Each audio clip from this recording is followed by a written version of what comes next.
In 1 Corinthians chapter 15, starting with verse 12, the Apostle Paul dealt with the issue of what would be the result if Christ had not risen from the dead.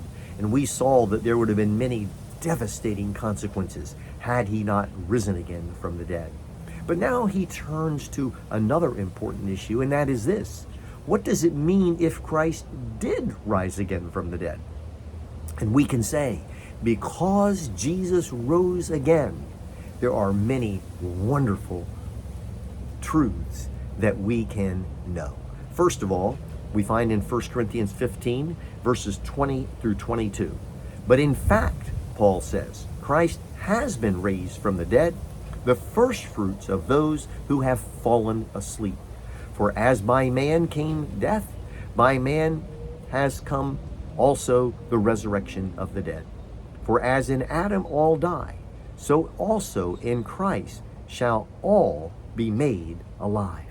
So the first thing we know is this: because Jesus rose from the dead, all those who are in Christ will also be raised again from the dead. In fact, he calls Jesus here the first fruits of those who have fallen asleep. Now, the expression here that the Apostle Paul used, fallen asleep, is his way of showing us that when a believer, when somebody who is in Christ dies, that is not the end. There is going to be an awakening, a resurrection. Now, not to get off track, but I believe the Bible is very clear. To be absent from the body is to be present with the Lord.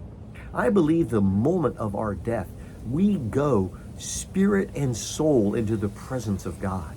But the body goes in the ground and awaits the resurrection.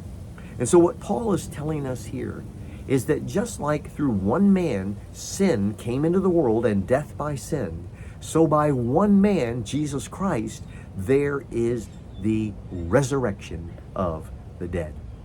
All in Adam. And that's every person who was ever born. All of us were in Adam. And in him we die.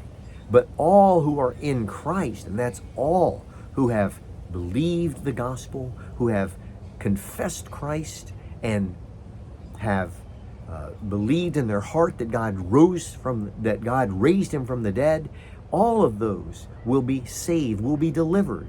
We are now in Christ. So because of Christ, we know what it's going to be like. He's the first fruits. Just like that first fruit that comes from a tree lets you know what the rest of the fruit's going to be like, so Jesus died and rose again so that we would know we are going to be like him in the resurrection.